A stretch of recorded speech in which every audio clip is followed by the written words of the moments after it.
இது தமிழம் மலையொலி. இன்று நம்ம தமிழம் மலையொலிக்காக அண்ணன் ஏகலைவன் அவர்களை நம்ம சந்திக்க இருக்கிறோம். உங்கள் எல்லாருக்கும் தெரிந்த முகம்தான். தமிழ் தேசிய அரசியலில் ராவணா வலையொலியினுடைய அந்த பங்கு இந்த தேர்தலில் இல்லை, இதற்கு முந்தைய காலகட்டங்களிலும் மிக சிறப்பாக இருந்தது. இந்த நேர்காணலானது நடந்து முடிந்த தேர்தல், அந்த தேர்தலுக்கு முந்தைய கணக்கு பிந்தைய கணக்கு, அது குறித்து தான் நம்ம பேச இருக்கிறோம். வணக்கம் அண்ணே. வணக்கம். ஆமாம், நல்ல தேர்தல் திருவிழா, இந்தியாவினுடைய மாபெரும் ஜனநாயக திருவிழா நடந்து முடிஞ்சிருக்கு. உங்கள் பார்வையில் நீங்கள் மிக உன்னிப்பாக கவனிச்சுட்டு வந்த இதுதான், எல்லா கட்சிகளும் ஒரு கூட்டணி, ஒரு கணக்கின் அடிப்படையில் கூட்டணி அமைச்சது. அதன் பிறகு தேர்தல் முடிஞ்ச பிறகு அந்த கணக்கு அவங்க நினச்ச மாதிரி போணுச்சா அல்லது நினைக்காத மாதிரி போணுச்சா? இந்த தேர்தலில் அதிகமாக பெற்றது யார், இழந்தது யார், இது குறித்து சொல்லுங்க அண்ணே. அதிகம் பெற்றது அப்படின்னு பார்த்தீங்கன்னாக்கா திராவிட முன்னேற்ற கழகம், இழந்தது அப்படின்னாக்கா அதிமுகவும் பாரதிய ஜனதா கட்சியும். இதில் மாற்று கருத்து இல்லை. என்ன அப்படின்னா, திராவிட முன்னேற்ற கழகத்தினுடைய வியூகம் கூட்டணி வியூகம் கிட்டத்தட்ட ஒரு சரியாக முன்கூட்டியே திட்டமிடப்பட்டதாக அமைஞ்சது. எதிர்த்தரப்பாக இருக்கக்கூடிய அண்ணா திராவிட முன்னேற்ற கழகத்தினுடைய கூட்டணி கட்டமைப்பு சரியாக இல்லை. அவங்க திட்டமிடலில் நிறைய இடம் சறுக்கி இருந்தது. அடுத்து பாட்டாளி மக்கள் கட்சி முன்கூட்டியே அவங்க பேசி உள்ளே எடுத்துருந்துக்கணும். கடைசி வரைக்கும் பேரம் பேசி இழுபறியில் பட்டுன்னு இந்த பக்கம் சாதகமாக இருந்ததுன்னு இப்படி வந்துட்டாங்க அவங்க. அதெல்லாம் ஒருவேளை இந்த பக்கம் இருந்திருந்தாக்கா அண்ணா திராவிட முன்னேற்ற கழகத்துக்கான வெற்றி வாய்ப்புன்றது கிட்டத்தட்ட சாத்தியமாக இருக்கும்.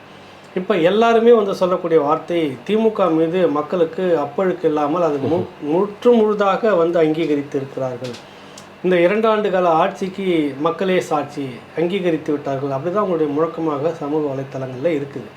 உண்மை அது கிடையாது. அது அவங்களுடைய அதீத கட்டவிழ்த்து விடப்பட்ட அந்த பிரச்சாரம் இந்துத்துவாவை தடுக்கக்கூடிய ஒரே சக்தி திராவிட முன்னேற்ற கழகம், திராவிடம் தான் அப்படின்ற மிகைப்படுத்தப்பட்ட அந்த பிரச்சாரம், அதில் சிறுபான்மை மக்களுக்கு அது ஒரு பெரிய அளவில் அவங்களுக்கு ஈர்ப்பாக இருந்தது. இதை விட்டால் நமக்கு ஏதோ பெரிய ஆபத்து வந்துடும் தலைக்கு மேலே, இவங்க தான் காப்பாற்றக்கூடிய ஒரே ஒரு சீன பெருஞ்சுவர் நமக்கு கொடுக்க, இந்துத்துவம் அந்த பக்கம் வராமல் இருக்கிறதுக்கு அப்படின்னு பெரிய நம்பிக்கை.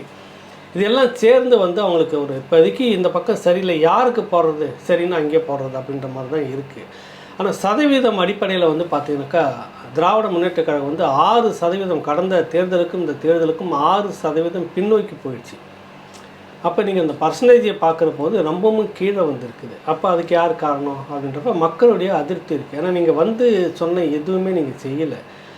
சும்மா இந்த 1000 ரூபாய் இலவசங்களை கொடுத்துட்டு ஒரு மாதம் 1000 ரூபாய் கொடுத்துட்டு அதே குடும்பத்தில் மாதம் 12,000 ரூபாய் டாஸ்மாக் மூலமாக எடுத்துக்கிற யுக்தியை நீங்கள் பண்ணிட்டு இருக்கிறது மக்களுக்கு ஒன்றும் புரியலை.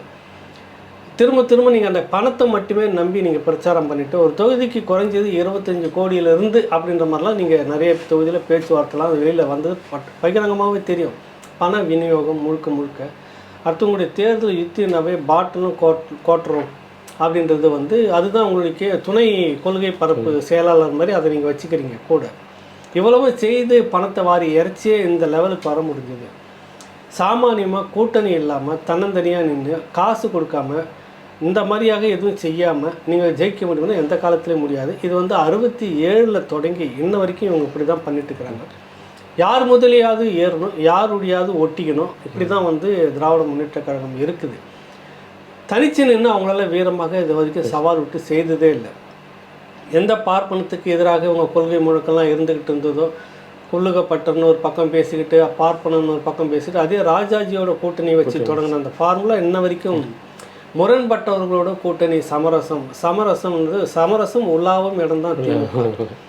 நீங்கள் இந்துத்துவா பார்ப்பனர்னு முழங்கிக்கிட்டே திடீர்னு பார்த்தா வாஜ்பாய் போன்ற நல்லவர் இருக்கிறார், அவரை போல் நீங்களே ஒரு பேர்லாம் வச்சுக்கோங்க, புனித பேர்லாம் வச்சுக்கிட்டு நீங்களே ஒரு வர்ணனை கொடுத்துப்பீங்க. அவ்வளோ ஒரு டேஞ்சர் இல்லை அது காவி, அது ஒரு புனிதமானது. இவர் மென்மையானவர், இவர் மல்லிகைப்பூ மாதிரி இவர் அப்படின்ல நீங்களே மிகைப்படுத்தி ஒரு பிரச்சாரம் பண்ணிக்கிட்டே ஓட்டிக்கிட்டு இருக்கிறது உங்கள் கொள்கையெல்லாம் இல்லை. அந்த அடிப்படையில் தான் அந்த வெற்றியை நீங்கள் பார்க்கணும். மக்கள் விரும்பி போட்டாங்களான்னா இல்லை, உண்மையில் அது யதார்த்தத்தில் பார்க்க முடியுது. இழப்பு அப்படின்னு பார்த்தா அதிமுக இந்த களத்தில், ஆனால் அதிமுக 2% மேலே வந்திருக்கு. கடந்த முறை எடுத்ததுக்கும் இந்த முறை வந்திருக்கிறதும் முன்னேறி இருக்கிறது. ஒரு பக்கம் அவங்க கூட இருந்திருக்கக்கூடிய டிடி தினகரன் ஒரு பக்கம் குறைச்சல், ஓபிஎஸ் ஒரு பக்கம் குறைச்சல், சசிகலா ஒரு பக்கம் குறைச்சல், கட்சியினுடைய இரட்டையில சின்னத்தை முடக்கி சண்டை, அதிகாரத்தை நீயா நானான்னு, இப்படி இதுக்கு மத்தியில் இந்த கட்சி இரட்டையில அது கூட முடக்கி பெரிய அளவில் மீட்டு கொண்டு வந்திருக்கிற எல்லாத்தையும் சரியாக கொண்டு வந்த எடப்பாடி இந்த இடத்துல சரிக்கிருந்தார். கூட்டணி வந்து இதுக்கு மத்தியில் இவர்கள்லாம் பிரிந்தது போக இந்த வாக்கு சதவீதம் முன்னேறி தான் இருக்குது. கூட்டணி வலுவாக அமைச்சிருந்தாங்கனாக்கா வெற்றி பெற்றிருப்பார். இழப்பு வந்து அண்ணாமலையை நீங்கள் எடுத்துக்கிட்டீங்கன்னாக்கா கடந்த 2019 தேர்தலில் கோயம்புத்தூர் மட்டுமே நான் சொல்கிறேன், சிபி ராதாகிருஷ்ணன் அன்னைக்கு 2014 வந்து பார்த்தீங்கன்னாக்கா பாரதிய ஜனதா கட்சி ஒன்றுமே இல்லை. பணபலம், அதிகார பலம், அன்னைக்கு இடி, சிபிஐ, என்ன தேர்தல் ஆணையம் இப்படி எந்த இது கையில் வச்சுக்கிட்டு இல்லை. அந்த காலகட்டத்தில் அவர் சொந்த ஃபேக்ட்ரி ஒன்று அடமானம் வச்சுட்டு எலெக்ஷனில் நிற்கிறாரு. சொந்த தொகுதியில் சொந்த கோயம்புத்தூரில் அதே பாஜக சேர்ந்த ஒருத்தர் கட்சி அலுவலகத்தில் நுழைய விட மட்டும் உள்கலகம் செய்கிறாரு இவருக்கு எதிராக. இவருக்கு மத்தியில் வந்து 40,000 வாக்கு வித்தியாசத்தில் தான் தோல்வி அவர். இப்போ அண்ணாமலைக்கு 10 ஆண்டு கால அதிகார பவர் கொடுத்துட்டாங்க. நீங்கள் நினைச்சால மிரட்டுற அளவுக்கு மிரட்டினாரு. எலெக்ஷன் நேரத்தில் எல்லாருமே ஒன்று நான் என்ன பண்ணுறேன் பாரு அப்படின்லாம் சொல்லி ரொம்ப அன்பாக மிரட்டுறது. அண்ணா பார்த்துக்கன்னா 4ஆம் தேதி பிறகு உங்கள் கட்சி இருக்காதுன்னா பார்த்துக்குங்கண்ணா இப்படியான மிரட்டல். அப்புறம் அதிகாரிகளை மிரட்டுறது இப்படி எல்லாமே இல்லை. அவங்களுக்கு சிபிஐ கையில் இருந்துச்சு, இடி கையில் இருந்தது, வருமான வரித்துறை எல்லாம் கையில் வச்சுக்கிட்டோம். பணத்துக்கு கொழுத்த பணம் பிரச்சனையே இல்லை உங்களுக்கு செலவுக்கு. கிட்டத்தட்ட ஒரு 2000க்கு மேற்பட்ட பிரமுகர்கள் வந்து உனக்கு களத்தில் அங்கே நின்றுக்கிட்டு இருந்தாங்க சப்போர்ட்டிவாக. எவ்வளவுக்கும் பிறகு நீங்கள் ஒரு 1 லட்சத்துக்கு மேலே 1,20,18,000 வாக்கு வித்தியாசத்தில் நீங்கள் தோற்குறீங்க. அப்போ உண்மையான தோல்வின்னு பார்த்தீங்கன்னா பாஜக அது முன்னேறி இருக்குதாங்க. அப்போ வந்து 18.8 எடுத்திருந்தாங்க, இப்போ 18.6 2 பாயிண்ட் குறைஞ்சிருக்கு. 10 வருஷம் வளர்ச்சி பவர், மத்திய அரசுடைய பவர். மோடி வந்து உங்களை தட்டி கொடுத்து பலமுறை வந்து பாராட்டிட்டு போனதெல்லாம் அன்னைக்கு சிபி ராதாகிருஷ்ணன் இருந்தப்போ இல்லை 2014 இல்லை. உங்களுக்கு இதெல்லாம் இருந்துச்சு, தொடர்ச்சியாக விசிட் பண்ணிக்கிட்டே இருந்தாங்க. இவ்வளவும் இருந்து நீங்கள் கோட்டை விட்டது பெருந்தோல்வி பாரதிய ஜனதா கட்சிக்கு. அதை வந்து மறுக்க முடியாது. இப்போ இந்த நீங்கள் பதில் சொன்னதுலேயே ஒரு துணை கேள்வி அப்படின்னா, பாட்டாளி மக்கள் கட்சி வந்து அவர் ஐயா ராமதாஸ் அவர்களுக்கு நிறைய அரசியல் பாரம்பரியம் இருக்குது. நீங்கள் இன்னும் சொல்லப்போனால் எடப்பாடி பழனிசாமியை விட கூடுதல் அரசியல் அனுபவங்களும் அந்த கூட்டணி கணக்குகள்லையும் வந்து கைதேர்ந்தவர் வந்து பாட்டாளி மக்கள் கட்சியினுடைய ஐயா ராமதாஸ் அவர்கள். ஆனால் நல்லாவே தெரியும், இந்த பாரதிய ஜனதா கட்சிக்கு இந்த இடத்துல நம்ம போய் கூட்டணியில் சேர்ந்தோம், அந்த கட்சியில் போனோம்னா 10 சீட்டில் எத்தனை சீட்டுனாலும் வெற்றி வாய்ப்புங்கிறது வந்து ரொம்ப கம்மி. இவங்கள்ட்ட ஒரு 5 சீட்டுக்கு கூட நம்ம அதிமுக கூட்டணியில் போயிருந்தோம்னா வெல்வதற்கான வாய்ப்பு அதிகம் இருக்குது அப்படிங்கிறது வந்து என்ன மாதிரியான ஒருத்தவங்களோட பார்வை. இதையெல்லாம் மீறி எது வந்து ரொம்ப பலகீனமான கூட்டணி, வெல்வதற்கு வாய்ப்பு ரொம்ப கம்மி என்கின்ற கூட்டணியில் ஐயா ராமதாஸ் அவர்களை போய் சேர வைத்தது அப்படிங்கிற ஒரு கேள்வி இருக்குது. இதுக்கு அண்ணன் என்ன பதில் சொல்கிறீங்க? இல்லை, பொதுவாக அவர் வந்துட்டு இந்த தேர்தல் ஓட்டு அரசியலை விட அவர் பேர அரசியலை தான் அதிகமாக ஐயா நம்பிட்டு இருந்தது. நான் ரொம்ப கவனிச்சிருப்பேன் உன்னிப்பாக. பாட்டாளி மக்கள் கட்சி பொறுத்த வரைக்கும் அங்கே பேரம் அதிகாரம் வந்து எங்கே கிடைக்கும் அப்படின்றது அவங்களுக்கு என்னன்னா, இங்கே பாரதிய ஜனதா கட்சியில் இருந்ததுனாக்கா ராஜ்யசபா எம்பி இந்த மாதிரியாக கிடச்சி, மத்தியில் ஒரு மந்திரி பதவி கிடச்சி, அப்புறமா கூட ஒரு ராஜ்யசபா எம்பியை வச்சுக்கிட்டு ஓட்டிடலாம் மக்களையே சந்திக்காமல் அப்படின்ற திட்டம்லாம் அது வந்து தன்னை தக்க வைத்துக் கொள்வது அரசியல். இதெல்லாம் எல்லாமே ஒருத்தர் முன்னெடுக்க வேண்டியது தான். அந்த எடுத்த கணக்கு வந்து தவறிடுச்சு அவங்க. இப்போ எப்படி பார்த்தாலும் பாட்டாளி மக்கள் கட்சிக்காக இல்லை அன்புமணி ராமதாஸ் அவர்களுக்காக எப்படி பார்த்தாலும் ஏதோ ஒரு துணை முதலமைச்சராவது மத்தியில் கொடுக்கறதுக்கான ஏற்பாடு கட்டாயம் நடக்கும். விட்டுற மாட்டாங்க, ஏன்னா சட்டமன்ற தேர்தல் வரப்போகுது. இப்போ அந்த எதிர்பார்ப்பு இருக்குது. அதிமுக கூட போனீங்கன்னா என்ன கிடைச்சிருக்கு? அது கிடைச்சிருக்காது. இப்போ உங்களுக்கு ஒரு அதிகாரத்தை கையில் வச்சுருந்தப்போ தான் நீங்கள் 10 பேருக்கு நல்லது செய்ய முடியும். கட்சிக்காரெல்லாம் உங்கள் கூட வருவோம், அவனுக்கு ஏதோ நீங்கள் செய்ய முடியும் 4 பேர். அதுக்காக தானே எல்லாருமே வராங்க உங்களுக்கு. கொள்கை இதெல்லாம் வேற. நம்ம ஆள் நம்ம கட்சி நம்ம வந்து அண்ணன் ஏதோ ஒரு நேரத்தில் வரப்ப ஆக அவருடைய கூட்டணி கணக்கு வந்து 2026 இருக்க போகிறதும் இருந்ததுனால இந்த கூட்டணியில் அப்போ அதுக்குள்ளே உங்களுக்கு அதிகாரம் ஏதோ ஒரு இடத்துல இருக்கிற இடத்துல இருந்தால் தான் நீங்கள் கட்சி தொண்டனை கையில் தக்க வச்சுக்க முடியும். அதிமுக கூட போயிருந்தாருன்னா ஒன்றும் இல்லாமல் ஓரளவுக்கு வெற்றி பெற்றிருக்கலாம், மந்திரி பதவி கிடைச்சிருக்க. நீங்க எதிர்கூட்டணியில் இருக்கிறீங்க. ஆனா இப்ப இங்க தோத்தாலும் உங்களுக்கு மந்திரி பதவி கிடைக்கிறதுக்கான ஒரு உத்தரவாதம் இருக்கு. அது அவர் கணக்கு எப்பவுமே சரியா தான் போட்டு. ஆமா, நம்ம வெளியில இருந்து பார்க்கும் பொழுது ஐயோ தோல்வி அப்படிங்கிறது தோல்வியா இருந்தாலும் அவர் தக்க வச்சுக்கிறதுக்கான இடத்துக்கு நகர்ந்துட்டார். இன்னொன்னு, இந்த அரசியல்ல நம்ம அந்த இவங்க எல்லாம் எதிர்த்தளத்துல இருந்தா கூட வெற்றி பெற்று விட வேண்டும் நல்லா நினைக்கிற ஒரு சில நபர்கள பாட்டாளி மக்கள் கட்சி தமிழ் தேசிய பிள்ளைகள் பார்க்குற மாதிரியே அண்ணன் திருமாவளவன் அவர்களையும் பார்த்துருப்போம். கடந்த காலத்தில் இதே மாதிரியான பாராளுமன்ற இதில் வந்து ஒரு அண்ணன் மட்டும் வந்து இதில் நிற்பார், பானை சின்னத்தில் நிற்பார். மற்றபடி இவங்க உதயசூரியனில் நின்னதெல்லாம் உண்டு. இந்த தேர்தலை பொறுத்தவரையிலையும் 2 பேரும் நின்னாங்க, 2 பேரும் வென்றாங்க. மாநில கட்சி, அங்கீகரிக்கப்பட்ட மாநில கட்சியில் ஒன்றாக வந்துட்டாங்க. ஒருவேளை கடந்த காலத்தினுடைய பயணம் இவ்வளோ விமர்சனங்களை தாண்டி இந்த கூட்டணியிலே வரணும், வந்து இங்கணுங்கிறது வந்து இந்த அங்கீகரிக்கப்பட்ட மாநில கட்சிக்காகத்தானா இருக்குமா, இல்லை இல்லாட்டினாலும் இந்த பயணம் அவருக்கு தொடர்ந்து இருக்குமா? இல்லை, அவர் திட்டமிட்டு தான் அதை நகர்த்துறாரு. இன்னும் எத்தனை காலத்துக்கு நம்ம இப்படியே இருக்கணும் அப்படின்ற ஒரு எதிர்பார்ப்பு, ஒரு கட்சி அங்கீகாரம்ன்றது வேணும். அதுக்காக தான் மற்ற மாநிலங்களில் அவர் நிற்கிறதுக்கான, போட்டிடுறதுக்கான ஒரு முனைப்பு எடுத்தது காரணமும் அதுதான்.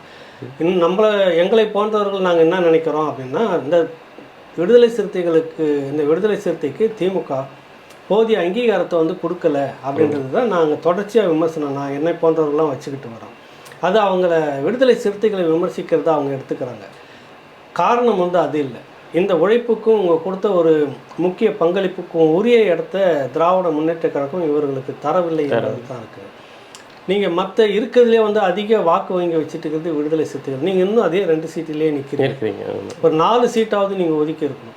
அடுத்தது முழு மனதோட அவங்க சுயேட்சை சின்னத்தில், அவங்க சின்னத்தில் நிற்க வைக்கிறது, வெற்றி பெறுவதற்கான எல்லா ஏற்பாட்டையும் நீங்கள் செய்து கொடுத்துருக்கணும். ஏன்னா அவங்களுடைய வாக்கு உங்களுக்கு 100% அப்படியே வருது, கலையாமல் வந்திருக்குது. நான் பல இடங்களில் அதை விவரிச்சிருக்கிறேன். அப்படி இருக்கிற இந்த கட்சிக்கு வந்து நீங்கள் துரோகம் தான் பண்ணிட்டு இருக்கீங்க. அதனுடைய தாக்கம் வந்து அவருக்குள்ளே இருந்திருக்கும். அரசியலில் வந்துட்டு ஒரேடியாக முடிச்சுக்கிட்டு வெளியே வர முடியாது. நிறைய சாதக பாதங்களில் பார்க்க முடியும். தனிநபராக இருந்தால் அந்த மாதிரி செய்யலாம். கட்சி கட்டமைப்புன்றப்ப வெளியில் வந்துட்டு அப்புறம் சீன்ற கூட ஆள் இல்லை. இப்போவே விடுதலை சிறுத்தைகள்லாம் இப்படி தானே அப்படின்ற மாதிரி பார்வை இருக்குது. வெளியில் வந்துட்டா என்ன அப்படின்ற கேள்வி அவர் அடிக்கடி வச்சிருக்கிறார். அதனால் இந்த முறை வந்துட்டு எது வந்தாலும் பார்த்துடலாம், வீழ்ச்சியாக இருந்தாலும் எழுச்சியாக இருந்தாலும் சுயேட்சையாக நிற்போம், வந்தாருன்ட்டு நமக்கு அங்கீகாரம் இல்லையா போனது பார்க்கலாம் அப்படின்ற முடிவோடு தான் இருந்தார்.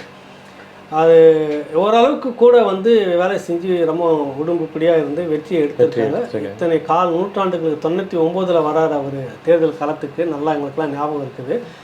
அதுக்கு முன்னாடி தேர்தல் பாதை திருடர்கள் பாதை அப்படின்ற முழக்கத்தோடு தான் அவங்க ஒரு இயக்க அரசியலை தான் இருந்துக்கிட்டு இருந்தாங்க. மூப்பனார் அவர்கள் தான் பேச்சுவார்த்தை நடத்தி இவ்வளவு வாக்கு வங்கி இருக்கிற நீங்கள் ஏன் இந்த அரசியலுக்குள்ள வந்து உங்கள் மக்களுக்கு செய்யக்கூடாது அப்படின்றப்ப இந்த கால் நூற்றாண்டில் எத்தனையோ வாய்ப்பு வந்திருக்கிறது. ஒரு பெரிய கல்லூரிகளை வந்து எடுத்து நடத்தியிருக்கலாம், ஒரு பெரிய இதை நீங்கள் நிறைய கொண்டு வந்திருக்கலாம். அப்படி எதுவுமே இல்லை இன்ன வரைக்கும் செய்யலை. அந்த சமூகத்துக்குன்னு வந்து ஆக்கப்பூர்வமான திட்டங்களை வந்து வைக்கலை. அது ஒரு குறை இருக்குது. ஆனாலும் அதை தாண்டி அந்த மக்களுக்கான ஒரு அரசியல்ன்றப்ப கட்சி அங்கீகாரம் என்பது முக்கியம். இன்ன வரைக்கும் நம்மள 4ஆம் தரமாக தான் நடத்திட்டு இருக்கிறாங்க. அந்த ஒரு இடத்துக்காக வந்திருக்காங்க, முயற்சி பண்ணியிருக்காங்க, கிடைச்சிருக்கு வெற்றி. வாழ்த்துக்கள். நம்மளும் வாழ்த்துக்கள், அதையும் நம்மளும் விரும்புகிறோம், நம்மளும் நேசிக்கிறோம். அவருடைய வெற்றியையும் அவருடைய கட்சி அங்கீகாரத்தையும் பார்க்குறோம். இன்னொன்று, இந்த தேசிய அரசியல் நீங்கள் உன்னிப்பாக பார்த்துக்கிட்டு இருக்கிற விஷயந்தான். நிதிஷ்குமார் வந்து தனக்கு உள்ள கேபினெட் இத்தனை வேணும், கிட்டத்தட்ட 6 கிட்ட கேட்குற மாதிரி சொல்கிறாங்க. அது இல்லாமல் வந்து ஒரு பவர்ஃபுல் கேபினெட் அப்படின்னு சொல்லக்கூடிய உள்துறை அமைச்சகமும் எங்களுக்கு வேணும், அமைச்சர் வேணும், ஸ்போக் பர்சனும் வேணும் அப்படின்ற மாதிரி ஒரு டிமாண்ட் இருக்கிறதா செய்திகள் கசிந்த ஒன்றும் இருக்குது. நேற்று கூட சந்திரபாபு நாயுடு எங்களுக்கும் 6 கேபினெட் மினிஸ்டர் வேணும், எங்களுக்கு வந்து முக்கியமான துறைகளில் 3, மற்றபடி 3 எது கொடுத்தாலும் ஏற்றுக்கிறோம் அப்படின்னு சொல்லி இருக்குது. இதுக்கு இடையில தான் இவங்க வந்து ஆட்சி அமைக்கும் உரிமை கோரல் நடந்துக்கிட்டு இருக்கு. இப்போ எனக்கு இதெல்லாம் கூட இல்லாமல் மோடி கடந்த காலத்தில் ஆடின அதே ஆட்டத்தோடு இந்த 5 ஆண்டுகள் தொடர்வாரா, இல்லை மோடி எப்படி அடங்கி போகிறதுங்கிறத இந்த 2 பேர் கூட்டணியில் தொங்கு சட்டம் பாராளுமன்றம் தான். இதில் வந்து அவருடைய நடைமுறை எப்படி இருக்கும்? முன்னாடி மாதிரி நான் வச்சது தான், ஒரே நாளில் நான் டிமானிட்டைசேஷன் பண்ணேன், அதுதான் நீங்கள் ஏற்றுக்கணும், அது மாதிரி இருக்குமா? பாரதிய ஜனதா கட்சியினுடைய போக்கு எப்படி இருக்கும்னு நீங்கள் நினைக்கிறீங்க? பொதுவாக அந்த இடத்துல ஒரு உங்களுக்கு பிடிச்ச ஒரு தத்துவம் தான், இறையோ இயற்கையோ. இறைவனோ இயற்கை ஏதோ ஒன்றுன்னு வச்சுப்போம் நம்ம. அது யாருக்கு எது ஒன்று 2 இல்லைன்னு எடுத்துக்கிட்டோம். எல்லாத்துக்குமே ஒரு பதில் வந்து வச்சுக்கிட்டே எமர்ஜென்சி பீரியடில் உச்சகட்டமாக ஆடினாங்க இந்திரா காந்தி. அதே இந்திரா காந்தி பகிரங்கமாக மக்கள்கிட்ட மன்னிப்பு கேட்டுட்டு வீதியில் இறங்கி வந்தாங்க. நான் இனி அந்த தவறை செய்ய மாட்டேன் இந்த காலத்தில் பொது மன்னிப்பு கேட்டு மக்கள்கிட்ட வர அளவுக்கு வந்திருந்தாங்க. திமுகவும் கடந்த காலங்களில் நிறைய தவறு செய்துட்டு மன்னிச்சுக்குங்க, நாங்கள் இந்த மாதிரிலாம் தெரியாமல் பண்ணிட்டோம். சமீபத்தில் 14 தேர்தல் இப்போ கூட திமுகவும் காங்கிரஸில் சண்டை போட்டுக்கிட்டு இவர் சொன்னார், எங்கள் முதுகில் இருந்து அழுக்கு மூட்டை திமுக, பெரிய எம்சியாக இருந்தது, தூக்கி வெளியில் போட்டோம், அந்த மாதிரி கூடா நட்பு கேடா முடியும்னு இவர் பேசினார். இப்படிலாம் பேசி உங்களுக்குள்ளே சண்டை போட்டுக்கிட்டப்ப அப்போ மக்கள்கிட்ட ஒரு இது கேட்டாங்க, நாங்கள் கூடா நட்பு கேடா முடிஞ்சிச்சு, இனி இந்த மாதிரி தவறுலாம் செய்ய மாட்டோம், இவரும் மன்னிப்பு கேட்டார். காலம் எல்லாத்தையுமே மனிதனுக்கு ஒரு பாடத்தை கற்றுக்கிட்டு இருக்குது. அதை புரிஞ்சுக்காதப்ப படுபாதாளத்துக்கு போகணும் எல்லாருமே அப்படின்றது தான் நியதி. இப்போ மோடிக்கு வரும். அந்த கடந்த 10 ஆண்டுகளில் அந்த மெஜாரிட்டி இருக்குன்றதுக்காக அவங்க பண்ண அழிச்சாட்டியம், இந்தியனுடைய இறையாண்மைன்னு சொல்கிறது, ஜனநாயகம் சொல்கிறது, இது ஒரு மத சார்பற்ற நாள். அன்றைக்கி பார்த்தீங்கன்னா உங்களுக்கு மிட் நைட் ஃப்ரீடம்ன்ற புத்தகத்தை நள்ளிரவு சுதந்திரம் நீங்கள் படித்தாலும் சரி, அதுக்கு இணையாக கிட்டத்தட்ட நீங்கள் எல்கே அத்வானியினுடைய வாழ்க்கை புத்தகத்தை படிச்சிருப்பீங்க. என் தேசம் என் மக்கள்னு சொல்லுவாங்க, பெரிய ஒரு புத்தகம். அதில் நீங்கள் படிச்சிங்கன்னா பார்த்தீங்கன்னா கிட்டத்தட்ட ரத்த ஆறு ஓடுதுன்னு வரலாற்றில் படிச்சிருப்பல்ல, கிட்டத்தட்ட சிந்து இந்த பாகிஸ்தான் பார்டர் முழுக்க அப்படித்தான் இருந்தது. அதுக்கு ஊடால தான் நாங்கள் வந்து துணி மூட்டையோட அகதியாக வந்தாங்க. அத்வானி சொல்கிறார், அது எழுதுகிற லைஃப்லாம் அப்படி வருது. அந்த ரத்தமும் சகதியமாக பிரிஞ்சு போன இந்த இதில் கூட வந்து பார்த்தீங்கன்னா, இது என் நாடு நின்று இந்த மண்ணுக்காக நின்று சிறுபான்மை மக்கள் இந்த மண்ணில் இருந்துக்கிட்டு இருக்கிறாங்க. நீங்கள் வந்து முழுக்க ஒரு பகை சக்தியாக பார்த்து அந்த மக்களுக்கு நீங்கள் சுதந்திரத்தின் போல கெஞ்சி கூத்தாடி காஷ்மீரை நீங்கள் எப்படி சேர்த்தீங்கன்னு உலகத்துக்கே தெரியும். அப்போ மிட் நைட் ஃப்ரீடம் அந்த 2 எழுத்தாளர்கள் எழுதுகிறாங்க. மிஞ்சி போனால் கிட்டத்தட்ட 6 மாதம் அல்லது ஓராண்டுக்குள்ளாக இது இந்தியா சின்ன பின்னமாக போயிடும். ஏன்னா பல்வேறு கலர் துணிகளை ஒட்ட வைத்த துணி இது அப்படின்னு சொல்கிறாங்க. ஒவ்வொன்றுக்கும் ஒரு கலாச்சாரம், ஒரு மொழி, ஒரு இனம், இவங்க எல்லாம் சேர்ந்து ஒன்றுபட்ட இந்தியானா எப்படி சாத்தியமே இல்லை. ஏன்னா 526 சமஸ்தானமே இருந்தது. அப்போ இது எல்லாத்தையும் பேசி இணைச்சி இவங்கெல்லாம் ஒரு இந்தியானா சாத்தியம் இல்லைன்னா சொல்லிட்டு இருக்கிறப்ப இது எல்லாம் சகிச்சுக்கிட்டு ஒன்றாக இருக்கக்கூடிய அந்த நானும் இந்தியாவோட சேர்றேன்னு சொல்லிட்டு ஹைதராபாத் நிஜாம் உள்ளே வராங்க. காஷ்மீர் வந்து உள்ளே கொடுத்துக்கு வருது. அப்போ நீங்கள் சொன்ன அந்த எல்லா மொழியினருக்கும் சொல்லக்கூடிய வார்த்தை மத்தியில் கூட்டாட்சி, மாநிலத்தில் உங்களுடைய மாநில உரிமையை எப்பொழுதும் பறிக்க மாட்டோம். மாநிலத்துக்குன்னு சில உரிமைகள்லாம் கொடுத்துட்டு இங்கே வந்து இந்த 10 ஆண்டுக்குள்ளே மட்டும் நிறைய உரிமையை பறிச்சிங்கல்ல. காஷ்மீரை வந்து என்ன பாடுபடுத்துனீங்க, அந்த மாநில அந்தஸ்தை வந்து நீங்கள் சின்ன பண்ணமாக குலைச்சி போட்டீங்கல்ல. அடுத்தது நாங்கள் என்ன சொன்னாலும் அதான் தீர்மானம், அது நிறைவேற்றும். அப்படி இனிமேல் நீங்கள் கை வைக்க முடியுன்றீங்க. உங்களை 10 வருஷம் சுதந்திரமாக ஆட விட்டது, உன்னுடைய ஆடை அலங்காரம் பெரிய ராஜ கம்பீரம்லாம் இந்த 5 வருஷத்தில் பாடா பண்ணி சின்ன பண்ணுவோம் சட்டையை கிழிக்கிற மாதிரி நிலைமை வரும். இப்போவே 2 நாளில் அவருடைய முகத்தை பார்த்தீங்களா நீங்கள்? அந்த கம்பீரம் இல்லை, அந்த கலை இல்லை. நீ என்ன எடுத்த மாதிரி எடுத்து எரிஞ்சு பேசுகிற அந்த போக்கு இல்லை. இப்போ வந்து நீ ஒரு டிவி பெட்டி, மோடியை பொறுத்தவரைக்கும் 2 ரிமோட்டு பக்கத்தில், அந்த ரிமோட்டு அதுதான் உங்களை இயக்கும் இனிமேல். இப்போவே வச்சாங்களா டிமாண்டு, எங்களுக்கு உள்துறை வேணும்னு இவர் கேட்குறாரு, எங்களுக்கு வந்து சபாநாயகர் வேணும்னு இவர் கேட்குறாரு. அதே நேரத்தில் முக்கியமாக கிட்டத்தட்ட இப்போ நிதிஷ்குமாருக்கு வந்துட்டு ரயில்வே லாக்கான்ற மாதிரிலாம் சொல்லிக்கிறாங்க. அவங்க எப்பயுமே வந்து பார்த்தீங்கன்னாக்கா உங்களுக்கு இந்த ரயில்வே துறையில் தான் கவனமாக இருப்பாங்க. ஏன்னா நாடு முழுக்க பெரும் வேலை வாய்ப்பு இருக்கக்கூடியது அந்த துறை.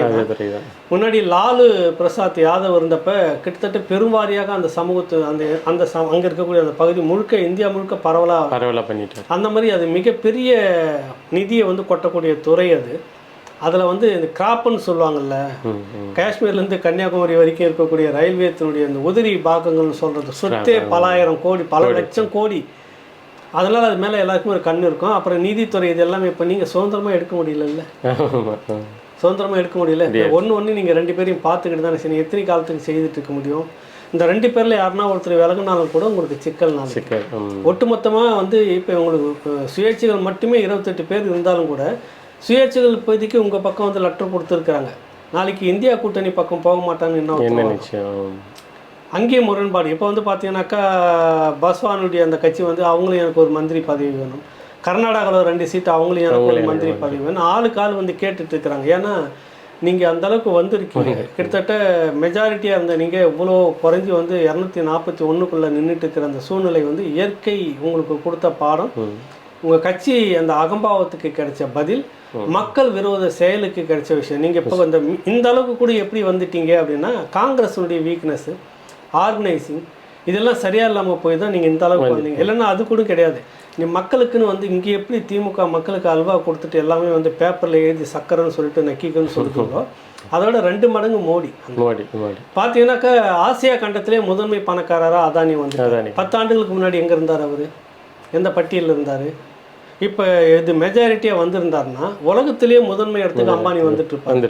நீங்களும் நானும் உலகத்தில் கடைசி பிச்சைக்காரர் நாடுகளில் பட்டியலில் வந்திருக்கோம். இந்தியா யார் வளர்ச்சியை பற்றி எனக்கு கவலை இல்லை, அதானி மட்டுமே வளர்ந்தா போகுதுன்ற நிலைக்கு தான் மோடி கிட்டத்தட்ட போனார்.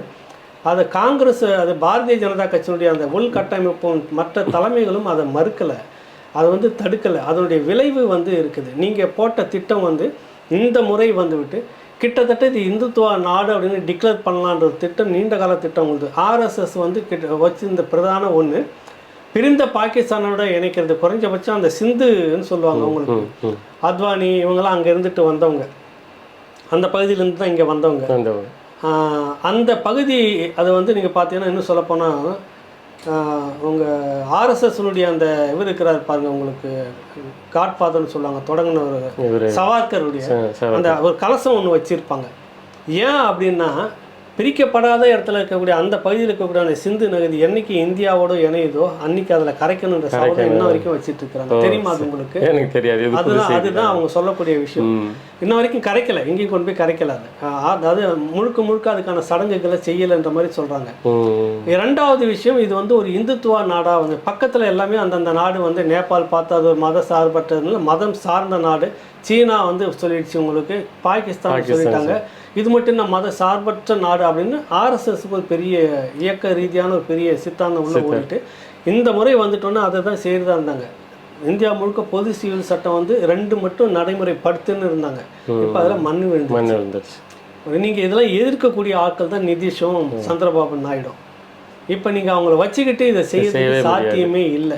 இதில் வந்து என்ன கோபம் யாருக்கு அப்படின்னு பார்த்தா ஆர்எஸ்எஸ் தலைமைகளில் ஒரு பெரும் கோபம் இருக்குது. இப்படி பண்ணிட்டார் இருந்தாலும் படிப்படியாக இருந்தது எல்லாம் ஒரு இடத்துக்கு கொண்டு வந்து இப்படி பண்ணிட்டார் இருந்தாலும் அப்படின்ற ஒரு பெரும் கோபம் இருக்குது. அதுதான் சுப்பிரமணிய சாமி என்ன சொல்ல வர்றாருன்னா, நரேந்திர மோடி பிரதமராக நீடிக்க முடியாது, விரைவில் வந்துட்டு ஒரு மாற்றம் வரும், அந்த மாற்றத்துக்குள்ள அமைச்சரவையில் நானும் இருப்பேன் அப்படின்றார் அவர். அவர் அப்பப்போ சிரிக்கக்கூடிய அந்த விஷயங்கள்லாம் செய்வார் தான். சொன்னோடனே நமக்கு செய்யக்கூடிய மனிதர் இருந்தாலும் அவருடைய திட்டங்கள் எல்லாம் ரொம்ப ரகசியமாக இருக்கும். அவரை வந்து எல்லாருமே வேற ஒரு இதுக்கு வந்து உளவாளின்னே கூட சொல்லுவாங்க.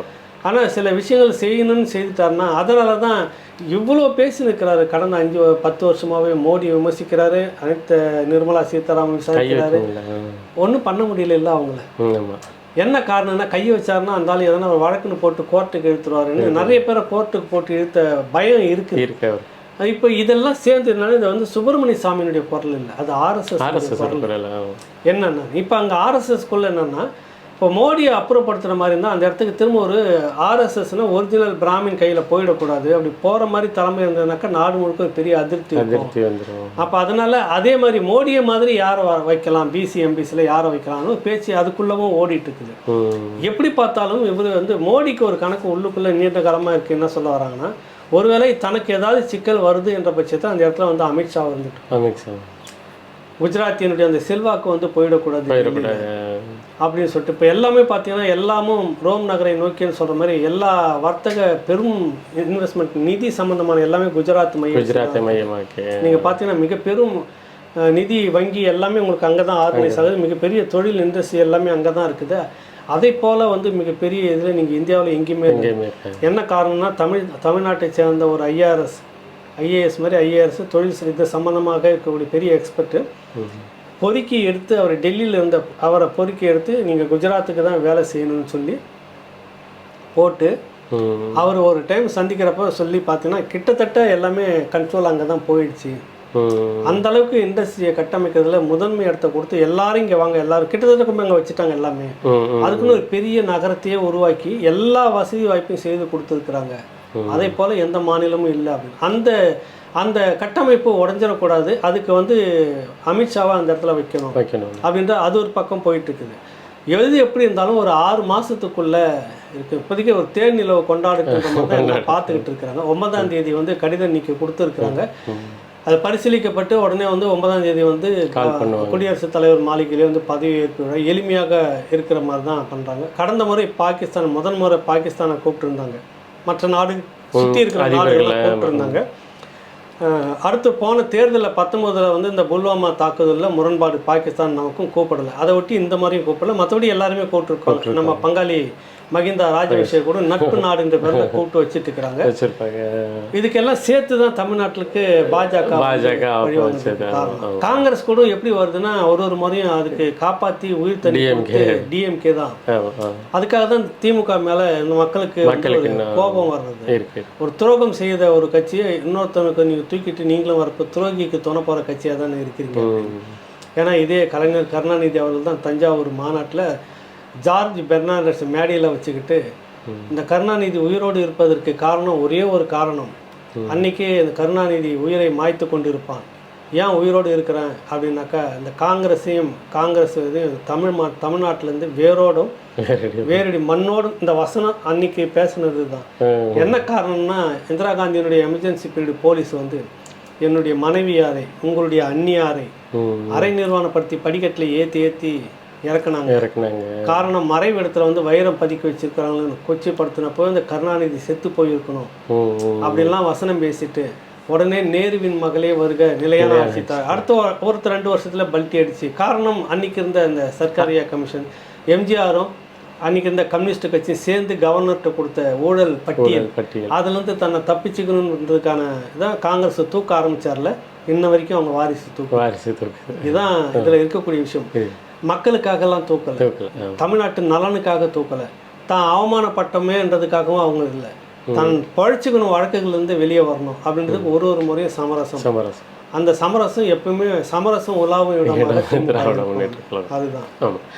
இறுதியாக ஒரு கேள்வி, இந்த தேர்தல் 2024 நாம் தமிழர் கட்சி செந்தமிழன் சீமான் 8 வருடம் 2016 வந்து தேர்தல் கணக்கை தொடங்கிய நாம் தமிழர் கட்சி 8 வருட காலத்தில் வந்து 8% தாண்டி தன்னை தமிழ்நாட்டினுடைய அங்கீகரிக்கப்பட்ட கட்சிகளில் 3வது இடத்துல நேற்று பதிவாயிருக்கு, விக்கிபீடியாவிலலாம் வந்திருக்கு.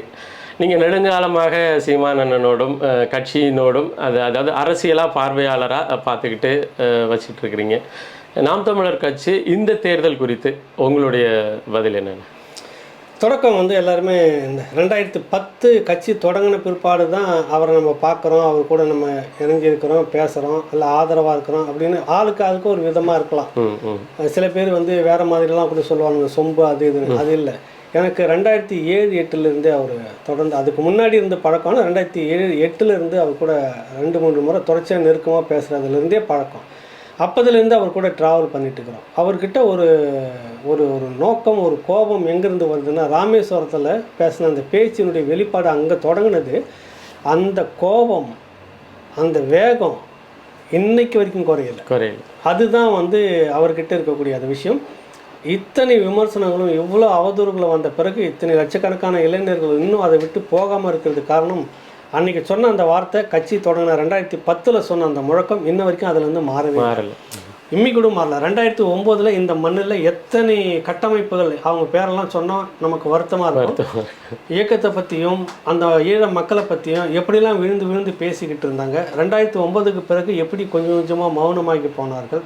அதுக்கு பிறகு இது வந்து அணைஞ்சிடக்கூடாது இந்த பிரச்சனை, இது அமைதியாக போயிடுச்சுனாக்கா நாமளும் பேசாமல் விட்டோம்னா சிக்கலாகிடும் அப்படின்றத உணர்ந்துக்கிட்டு இதை வந்து பேசியே ஆகணும் அப்படின்றப்ப குறுகிய காலத்தில் 1-2 வருஷத்துக்குள்ளாரே 1 வருஷத்துக்கு மேலே வந்து சிறையில் வச்சாது கருணாநிதி அவர்கள். அந்த காலத்தில் முழுக்க சிறையில் இருந்துட்டு வெளியே வந்து கால் வச்சோன்னு சொன்ன முதல் ப்ரெஸ் மீட் தெரியுங்களா, 7வர் விடுதலையே இனத்தின் விடுதலை. அன்றைக்கி அந்த முழக்கம் வச்சு தமிழ்நாடு முழுக்க பிரச்சாரம் பண்ணுறப்ப தான் அந்த 7வர் விடுதலைன்றது திரும்ப உயிர்ப்பித்து இந்த அளவுக்கு போய் சொன்னது. நீங்கள் எத்தனை முறை வேணாலும் தடை செய்துக்குங்க பண்ணிக்குங்கன்னு சொல்லிட்டு வச்சு அந்த தலைவருடைய தேசிய தலைவருடைய படத்தை திரும்ப மேடைகளில் வச்சு வழக்கு நிறைய பதிவாகிருக்குது. அதை விட்டு கொடுத்துடும், அது என் இனத்தின் ஒரு முகவரி அப்படின்னு சொன்னதில் இன்றைக்கி கல்யாண பத்திரிக்கை வரைக்கும் அடிக்கிற அளவுக்கு கொண்டு வந்திருக்காங்க இளைஞர்கள். பார்த்துருப்பீங்க நீங்கள். மற்றவர்கள் அதை செய்திருக்கிறாங்கன்னா இல்லை, விட்டுட்டாங்க. எனக்கு வேறு விஷயங்கள்லாம் இருக்குது, வேறு அரசியல் இருக்குது, இதையே நீண்ட காலம் பேசிகிட்டு இருக்க முடியாது. ஒரு முறை தவறு நடந்து போச்சு, இன்னும் அவங்கள துரோகின்னு சொல்லிக்கிட்டே இருப்பீங்களா அப்படின்லாம் நிறைய பேர் விதவிதமாக பேசி 5% ஈழ ஆதரவு, நாங்கள் இனிமேல் வந்துட்டு ஈழ ஆதரவு 5% தான் வச்சுப்போம்னு காலத்துக்கு ஏற்ப மாறி போனவர்களுக்கு மத்தியில் காலத்தின் தேவை கருதி இதுதான் முழக்கம், இதுதான் இந்த பிரச்சனையும் வேணும், ஈழம் பிரச்சனையும் வேணும் அப்படின்னு சொல்லிட்டு நிறைய பேர் வந்து இதில் வந்து ஈழத்தை சொல்லி சம்பாதிக்கிறாங்க. ஈழத்தை சொல்லி ஈழம்னு பேசினா எல்லாமே வந்துடும், எல்லாமே வந்துடும் அப்படின்ற மாதிரிலாம் பெரிய அளவில் காழ்ப்புணர்ச்சியில் பேச ஆரம்பித்தாங்க. அப்போ ஈழம் என்ற அரசியலை பேசின வைகோ இருந்தார்ல, நெடுமாறன் இருந்தார்ல, அவர் முதலமைச்சர் ஆகியிருக்கணும் இல்லை 2 பேரும், ஏன் ஆகலை? அப்புறம் திருமாவளவன் தோழர் வந்தார்ல, நமக்கு முன்னெத்தி ஏறாதானே அவர் பேசிக்கிட்டு இருந்தார் ஈழ பிரச்சனையை, அவர் ஆகியிருக்கணும், ஏன் ஆக விடலை, ஏன் ஆகலை? அப்போ பதவிக்காக இது எடுக்கலை. இது எடுத்தவர்கள் எல்லாம் எப்படி வீழ்த்தப்பட்டிருக்கிறாங்க, எப்படி வீழ்ந்தாங்கன்னு தெரிஞ்சே எடுத்து அதை வந்து விடாமல் பேசின விதம் இருக்குது இல்லை. தவிர தமிழ்நாட்டுக்குள்ளாக இதுவரைக்கும் யாரும் பேசாத ஒரு அரசியலை வந்து இந்த மண்ணுக்கு ஏற்ற இந்த அரசியல், இந்த தமிழ்நாட்டினுடைய மண்ணுக்கு, இந்த மக்களுக்கு, இந்த இனத்துக்கு ஏற்பட்ட அரசியலை, ஒரு வீழ்ச்சியை அதை எடுத்து சொல்லி இன்ன வரைக்கும் எந்த தலைவரும் பேசலை. இதை நம்ம வந்து பெருமைக்கு சொல்லலை. 49 தொடர்ந்த திராவிட முன்னேற்ற கழகம் சமீபத்தில் தான் சுற்றுப்புற சூழல் பாசறைன்னு அவங்க கட்சிக்குள்ள தொடங்கினாங்க. அதுக்கு காரணம் யாரு சொல்லுங்க? யார்? நாம் தமிழர் கட்சியோட சுற்றுச்சூழல் பாசறை. அதிமுக வந்து இது வரைக்குமே தொடங்கல. இடதுசாரிகள் அப்படியான ஒரு சாப்டரை பேசவே இல்லை. அப்புறம் இஸ்லாமிய கட்சின்னு தொடங்கினவங்க இந்த மாதிரி பேசவே இல்லை. இந்த மண்ணுக்கும் இந்த மக்களுக்கும் இங்கே இருக்கிற கனிம வளம் யாருக்கு? உனக்கும் எனக்கும் சேர்த்து இங்கே வந்து பிழைக்கக்கூடிய மற்ற சமூகத்தவருக்கும் மற்ற இனத்தவருக்கும் சேர்ந்து இந்த மண் இங்கே வந்து ஆற்று மணல் சுரண்டப்படுகிறது, நீர் வளம் அத்து போகுது, அருந்து போயிடுது சுத்தமாக. இந்த அரசியலை பேசுனது யார்? இந்த மக்களுக்கானது தானே. தற்சார்பு பொருளாதாரம் அப்படின்றத பேசினார். இப்படி நீ கார்பரேட் நிறுவனமும் கம்பெனிகளுக்கு பின்னாடியும் போயிட்டு ஒரு நாளைக்கு வேலை இல்லைன்னு ரோட்டில் வந்து நின்று தெருவில் நின்று நம்ம கத்தக்கூடாது நம்ம பிள்ளைங்க அப்படின்னு மாற்று தொழிலை வந்து தற்சார்பு பொருளை நீங்கள் எடுங்க அப்படின்னு பேசுனது யாருங்க? அப்போ இவ்வளவும் பேசி பேசி இந்த அரசியல் யாருமே பேசுகிறாங்க. ஈழத்தை பற்றி மட்டுமே பேசுகிறாரு அப்படின்னு கிடையவே கிடையாது. இந்த மண்ணுக்கு உண்டான அரசியலும் வருங்கால இளைஞர்களுக்கு உண்டான அரசியலும் பேசுனது சீமான். எதுக்கு இதை சொல்கிறேன்னா, அன்றைக்கி 2009 அந்த 8 அந்த காலகட்டத்தில் இருந்த அந்த நெருப்பு, அந்த வேகம், அந்த சூடு இன்ன வரைக்கும் தணிஞ்சு போகலை, அப்படியே இருக்குது. அன்றைக்கி சொன்ன அதே வார்த்தை, இந்த ஊழல் திராவிட கட்சிகளோடும் தேசிய திராவிட கட்சி இரண்டோடும் எந்த காலகட்டத்திலையும் கூட்டணி இல்லை, இன்ன வரைக்கும் இருக்கிறாரு. கடந்த தேர்தல் அப்போ எனக்கெல்லாம் தெரியும் வந்து ரொம்ப ரகசியமாலாம் பேச்சுவார்த்தை நடத்தினாங்க. இது ஒரு நல்ல சந்தர்ப்பம், இதோடு நீங்கள் இணைஞ்சிங்கனாக்கா 10 இல்லை இத்தனை சீட்டு உங்களுக்கு வந்துடும், இதோடு நீங்கள் இணைஞ்சிங்கன்னா இவ்வளோ அதிகாரம் உங்களுக்கு வந்துடும், இத்தனை கோடி பண பேரம்லாம் நடந்தது. ஒன்றுமில்லாத கட்சிகளுக்கெல்லாம் ஓடி ஓடி பேரம் பேசி சேர்த்த போது இவ்வளோ பெரிய ஓட்டு வங்கி வச்சுட்டு இருக்கிற இதை ஏன் விட்டுருப்பாங்கன்றது அவர் பேசினார்ல, உண்மை அது. அதுக்கு முந்தின சட்டமன்ற தேர்தலில் விமான பயணத்தின் அப்போவே ஒரு கூட டிக்கெட் போட்டுன்னு உட்காந்து பேச்சுவார்த்தை நடத்தினவங்களாம் இருக்கிறாங்க. எனக்கு அது தெரியும். நான் அது வரைக்கும் மிகைப்படுத்தி வெளியில் பேசுகிறேன். ஒரு சின்ன நப்பாசியில் சரி ஏதோ ஒன்று நம்ம பிள்ளைங்க வந்து அண்ணா எடுத்த அந்த சமரசம் இருக்குல்ல, பேசிட்டு தம்பிங்கள்லாம் உடனே சட்டமன்றத்துக்கு போகணும், நாடாளுமன்றத்துக்கு போகணும்னு ஏன் பெரியாரை விட்டு வெளியில் வந்தாங்கன்னு இப்படியே பேசிக்கிட்டு இருந்தோன்னா அதிகாரம் கையில் இருக்கணும், அது இருந்தால் தான் நம்ம பண்ண முடியும். நம்ம போராடிக்கிட்டே இருப்போம், அதிகாரம் வச்சுட்டு இருக்கிறோம், எதனா செய்துக்கிட்டே இருப்பானா, இதெல்லாம் சரிப்பட்டு வர்றது பெருசு அப்படின்னு சொல்லிட்டு தான் அவர் ஒதுக்கி விட்டு நீங்கள் வந்து அதிகாரத்தை பிடிக்கணும்னு வந்தீங்க. மக்கள் அதிகாரத்தை கொடுத்த உடனே இங்கே இல்லை அதிகாரம் டெல்லியில் இருக்குதுன்னு நீங்கள். அப்புறம் எல்லாருமே இளைஞர்களாக போனாங்க டெல்லிக்கு. அன்றைக்கி போனவங்க இன்ன வரைக்கும் போயிட்டு இருக்கிறாங்க, உட்காந்துக்கிறாங்க, கேன்டீனில் சாப்பிட்றாங்க. அவங்க எல்லாருமே கல்லூரிகளை கட்டிட்டாங்க, இன்னும் பல நிறுவனங்களை கட்டிட்டாங்க. கடலோர வர்த்தகத்தில் மிக பெரும் முதலீடு கொண்டு வந்து வச்சுட்டாங்க. உங்களுக்கு நதியோரம், கங்கை நதியோரம் இருக்கக்கூடிய நிறைய இண்டஸ்ட்ரியில் எல்லாமே இப்படி தான் வந்துட்டாங்க, வளர்ந்துட்டாங்க. தமிழ்நாடு இதையெல்லாம் வந்து இப்படிலாம் வந்துட்டுங்கன்னா நாம் தமிழர் கட்சியில் இத்தனை பேர் இவ்வளோ பேர் வசதியாக இருப்பாங்க, பதவியெல்லாம் இருக்கும். இவர் நினச்சிருக்கலாம் ஒரு 10 எம்பி பண்ணுவாங்கன்னா 10 பேரும் வசதியாக இருப்பாங்க, ஒரு இண்டஸ்ட்ரி வரும் கட்சிக்கு, எல்லாம் சாத்தியமாகும்னு நினச்சிருக்கலாம். ஆனால் கொள்கை அதோட எடுத்து போயிருக்குங்க. சமரசம் ஆயிடுச்சுன்னா நீங்கள் வந்து பாட்டாளி மக்கள் கட்சி மாதிரி, தேமுதிக மாதிரி, வைகோ மாதிரி தானே போயிருக்கணும். நாளைக்கு சுயமாக நிற்க முடியாது. இன்றைக்கி இந்த அளவுக்கு மக்கள் நம்பி உங்களை ஓட்டு போட்டிருக்காங்களே, இது வந்து ஒரு பகுதி. ரெண்டாவது வந்து நீங்கள் அதில் பார்க்குறது என்னென்னா, மற்ற கட்சிகளோட இதை நீங்கள் ஒப்பிட முடியாது. நாம் தமிழர் கட்சி என்னென்னா, மற்ற கட்சிகளுக்கு நிரந்தரமான ஒரு சின்னம் 4 நூற்றாண்டுகளுக்கு மேலே, 50 ஆண்டுகளுக்கு மேலே அப்படின்னு வச்சுக்கிட்டே இருக்கிறாங்க இன்ன வரைக்கும். நாம் தமிழர் கட்சிக்கு அப்படி இருந்த மாதிரி இல்லை. இப்போ தான் ஒரு 3 தேர்தலுக்காக விவசாய சின்னத்தை எடுத்து ஓரளவுக்கு பரவலாக போய் நல்லா ரீச் ஆகிட்டு இருக்கிறப்ப இதை திட்டமிட்டு முடக்குனது மட்டும் இல்லாமல் ஒருத்தர் கட்சிக்கு கொடுத்தீங்க நியாயம், அவனால் நிற்க முடியல, சரி விட்டுங்க. ஆனாலும் சுயேட்சை பட்டியலில் போட்டு நீங்கள் எல்லாருக்கும் கொடுக்குறீங்கல்ல, தமிழ்நாடு முழுக்க கிட்டத்தட்ட 70,000 வாக்கு, 76,000 வாக்கு இந்த விவசாய சின்னம் எவனும் முகமே தெரியாது. காரணம் இது வந்து இவங்களுக்கு நம்பி போட்டது இல்லை. யாருன்னா 70,000 ஓட்டு போகுமா அவங்களுக்கு சொல்லுங்க. அப்போ இந்த சூழ்ச்சிகளுக்கு மத்தியில் இது ஒரு பக்கம்.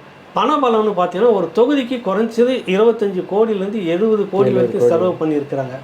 அதில் வந்து வெறும் 1%, 10% மாதிரி 7 லட்சம் செலவு பண்ணியிருந்தாங்கன்னா நாம் தமிழர் கட்சி கூட உங்களால் சவால் விட்டு இருக்கவே முடியாது. அப்போ இந்த மாதிரி பண பலத்தில் அதிகார பலம்லாம் வச்சுக்கிட்டாங்க. காவல்துறை முழுக்க அவங்க கட்டுப்பாட்டில், தேர்தல் ஆணையத்தினுடைய எல்லாம் அரசு ஊழியர் இங்கே தானே இருக்கிறாங்க.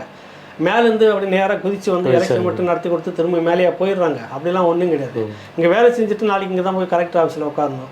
நீங்கள் முறுக்கிக்கிட்டு நேர்மையாக தான் நடப்பணும். எங்கன்னா ரேடு அடிச்சு பிடிச்சிருந்ததுன்னா உங்களுக்கு தண்ணி இல்லாத எதனா ஒரு காடு இல்லைன்னா ஒரு நாளுக்கு நான் ஒரு 5 ஒரு ரூமில் ஒன்று ஃபேன் இல்லாமல் போட்டு உங்களை உட்கார வச்சுட்டு டார்ச்சர் பண்ணி மன உளைச்சலாகி நீ வேலையிலே இல்லாத அளவுக்கு ரிசைன் பண்ணிட்டு போகிற மாதிரி செய்வாங்க. எதுக்கு வம்புன்னு எவ்வளோ அனுசரிச்சுட்டு போனாங்க. பவர், அதிகாரமுங்க.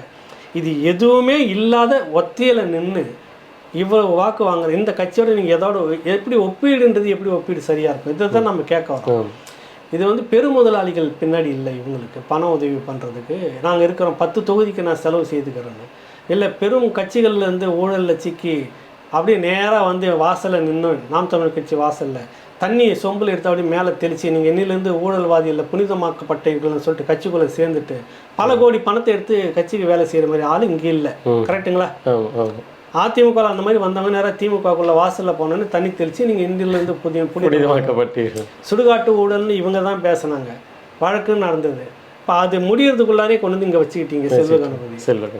செந்தில் பாலாஜி இப்படி ஒரு ஆள் வந்து இருக்கக்கூடாது. திமுக வந்தால் முதல்ல வழக்கு போட்டு கைது பண்ண வேண்டிய அவர் தான். நீங்கள் முதல்ல அவருக்கு தான் பதவி கொடுத்து கொழுத்த பதவியாக கொடுத்து வச்சுக்கிட்டு இருந்தீங்க. நடந்தது அந்த மாதிரி நாம் தமிழர் கட்சி பக்கத்துக்கு ஒருத்தர் கூட வரல. முழுக்க தம்பிகளும் இங்கே இருக்கக்கூடிய உள்ளூர்களும் வெளிநாட்டை சேர்ந்த அந்த உணர்வாளர்களும் ஒரு சொல்லுவார்ல பிச்சை எடுக்கிற காசுன்னு அந்த மாதிரி சிறுக அவங்க எல்லாமே சேர்ந்து இந்த பணத்துக்குள்ளே தான் இருக்குது. நிறைய நான் பார்த்துருக்கேன். வெறும் சாம்பார் சாதம், தயிர் சாதம். நீங்கள் சேலம் பொறுப்பாளராக என்ன உங்களுக்கு செலவுக்கு எவ்வளோ இருந்தது? சாப்பாடு என்ன பண்ணிட்டு? சாப்பாடு அங்கே தான் இது கட்டி சோறை கட்டிட்டு போவோம். மத்தியானத்தில் எங்களோட சேர்ந்து எங்கள் வேட்பாளராக இருக்கிற டாக்டரும் உட்காந்து சாப்பிடுவார். இல்லை அதுதான் அப்படிதான் இங்கே நடந்தது. ஆனால் அந்த தொகுதிக்குள்ளே மற்ற உங்களை மாதிரி பொறுப்பாளர்களும் உங்கள் மாதிரி கட்சி வேட்பாளர்களும் எந்தெந்த ஹோட்டலில் உட்காந்து சாப்பிட்டு நட்சத்திர ஹோட்டல் எங்கே வரவே இல்லையா? கடைசி 3 நாள் தானே உங்கள் வேலை. இல்லை வரலன்னா அவங்க கடைசி 3 நாள் வேற ஒன்று வச்சு வேலை செய்தாங்க. அதுதான் அவங்க எங்கேயுமே பரவாயில்ல போய் மக்கள்கிட்ட நின்று இது பண்ணதில்லை. இப்போ காலம் வந்து ஒரு இடத்த வந்து கொடுத்துருக்குது. நீங்கள் வந்து மக்கள் வாக்கு போட்டு 40 பேர் அனுப்பிச்சிருக்கீங்க. இன்னும் கொஞ்சம் நாளில் வந்து மத்திய அரசு திட்டம்னு பரந்தூர் எடுப்பாங்க, 8 வழி சாலையில் இடத்த எடுப்பாங்க, இன்னும் எல்லா திட்டங்களும் கொண்டு வந்து போடுவாங்க. இந்த ஜூன் மாதத்துக்கு பிறகு திரும்ப மின் கட்டணம் டோல்கேட்டு தமிழ்நாட்டுகளும் இன்னும் 10 டோல்கேட்டு எக்ஸ்ட்ரா வரப்போகுது. இப்போ எல்லாம் வரும்போது போராடுவதற்கு ஒருவர் வேண்டும் என்று நீங்கள் எதிர்பார்ப்பீங்க. காலம் முழுக்க உங்களுக்கு போராடுறதுக்கு மட்டும் நாம் தமிழர் கட்சி தம்பிங்க வேணும், நாம் தமிழர் கட்சி தலைமை வேணும், சீமான் வேணும். ஆனால் ஓட்டு போடுறதுக்கு மட்டும் அப்படின்ற கேள்வி பெருசாக வரும். இந்த 5 ஆண்டுகளில் இந்த மக்களுக்கு ஒரு சரியான பாடம் வந்து நடக்கும், வருந்தக்கூடிய ஒரு நிலை ஏற்படும். அது சிறுபான்மையினர் மக்கள் உள்ளிட்ட எல்லாருக்குமே இது பொருந்தும். காரணம் வந்து பாரதிய ஜனதா கட்சிக்கும் திமுகவுக்கும் ஒரு ரகசிய உடன்பாடு எப்போவுமே இருந்துக்கிட்டே இருக்கும். பெரிய பகையெல்லாம் எதிர்க்கவே மாட்டாங்க. மத்திய அரசுடைய எல்லா திட்டமும் இவங்க நிறைவேற்றுற சாமின்னு தான் முதல்ல சொல்லுவார். ஏற்கனவே சொல்லிட்டாரு அவர். உங்களுக்கு ஏவா வேலு வந்து 8 வழி சாலை போட்டே தீர்வோன்னுட்டார்ல, பரந்தூர் விமான நிலையம் அமைஞ்சே தீரும்னு சொல்லிட்டாங்கல்ல. அதிமுக கூட மக்களுடைய போராட்டத்துக்கும் எதிர்கட்சியினுடைய குரலுக்கும் பயப்படும். உங்களுக்கு அந்த மாதிரி டெல்டா பகுதியெல்லாம் வந்துட்டு போராட்டத்துக்காகவே வந்து இது வந்து பாதுகாக்கப்பட்ட வேளாண் மண்டலம்னு அறிவிச்சாங்க. உங்களுக்கு தெரியும் அதிமுக திமுக அப்படி செய்யவே செய்யாது. நசிக்க போட்டுட்டு போயிட்டே இருக்கும், திட்டத்தை நிறைவேற்றும். இனி ஒரு காலத்தில் எல்லாமே மத்திய அரசுடைய திட்டங்களில் முதன்மையாக இருந்து செய்ய போகிறது திமுக தான். ஏன்னா அப்போ இந்த சிறுபான்மையர் மக்கள் எல்லாம் சொல்லிட்டு வந்துட்டாங்க, நம்மளை காப்பாற்றுறாங்கன்னு சொல்லிட்டு இருந்தாங்களே, அந்த மக்களும் பாதிக்கப்படுவாங்க. காலம் சரியான ஒரு இடத்த கொண்டு வந்து நிறுத்தியிருக்கு. நாம் தமிழர் கட்சி இன்னும் மக்கள் புரிந்து கொள்ள வேண்டிய ஒரு இடமும் வந்திருக்குன்றது தான் என்னுடைய பதிலாக நான் அதில் வைக்கிறேன். சரி, மிக நெடிய நேரத்தை தமிழம் வலையொலிக்காக பகிர்ந்து கொண்ட அண்ணன் ராவணா வலையொலியினுடைய நிறுவனர் ஏகலைவனுக்கு மிகப்பெரிய நன்றி. வணக்கம் தம்பி. வணக்கம். நன்றி. வணக்கம்.